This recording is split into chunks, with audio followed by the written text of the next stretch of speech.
உண்டாகட்டும்.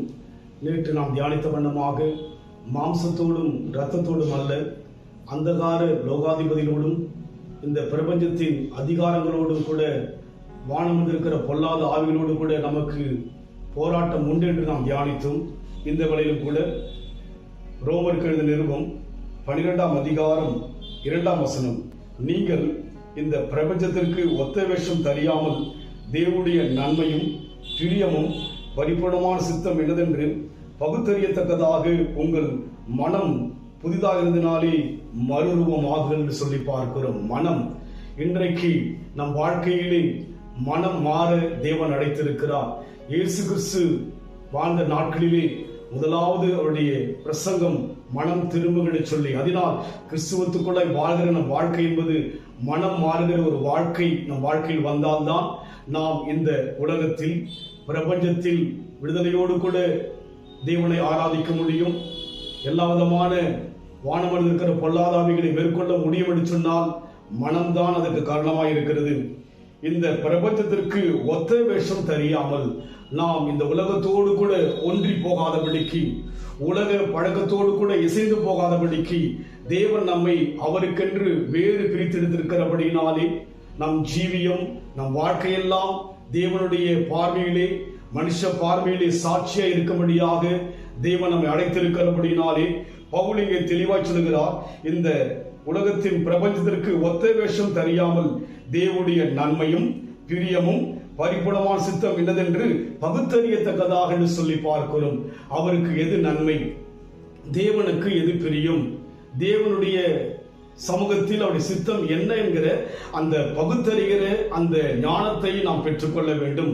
நாம் தேவ சமூகத்தில் ஆண்டவரே இது உமக்கு பிரியமா என்று நாம் யோசித்து தேவ சமூகத்தில் கேட்கின்ற போது உண்மையாய் அதற்குரிய விளக்கத்தை கர்த்தர் நமக்கு பேசுகிறவராய் விளக்கி காண்பிக்கிறவராக இன்றைக்கும் தேவன் உயிருள்ளவராய் ஆவியாக நமக்குள் இருக்கிறபடினாலே அவர் சித்தத்தை அறிந்து நாம் வாழ்கின்ற போது நம் வாழ்க்கை இங்கே சொல்லப்பட்ட வண்ணமாக மனம் புதிதாகும்படியாக நம்முடைய தன்மைகள் மாறுதக்கதாக கர்த்தர் நடத்த வல்லவராய் இருக்கிறார். அதனால் நாம் உலகத்தோடு கூட இசைந்து போகாதபடிக்கு நாம் மிகுந்த கவனத்தோடு கூட உலகத்தில் நம் வாழ்க்கையிலே பார்க்கின்ற யாவரிடத்திலும் அன்பு கூற வேண்டும் என்று வேதம் சொல்கிறது.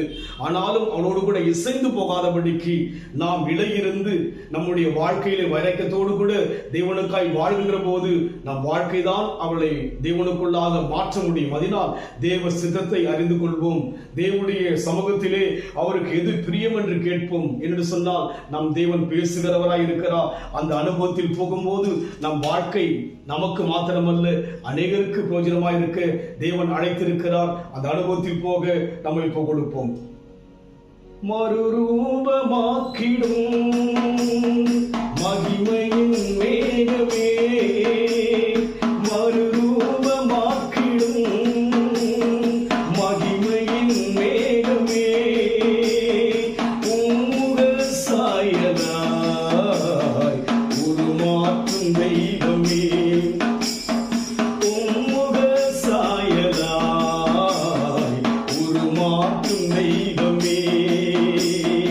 இரவெல்லாம் பகலெல்லாம் இதயம் உமக்காக துடிக்குதையா, என் நினைவெல்லாம் பேச்செல்லாம் நேசரே உம்மை பற்றிதானே ஐயா.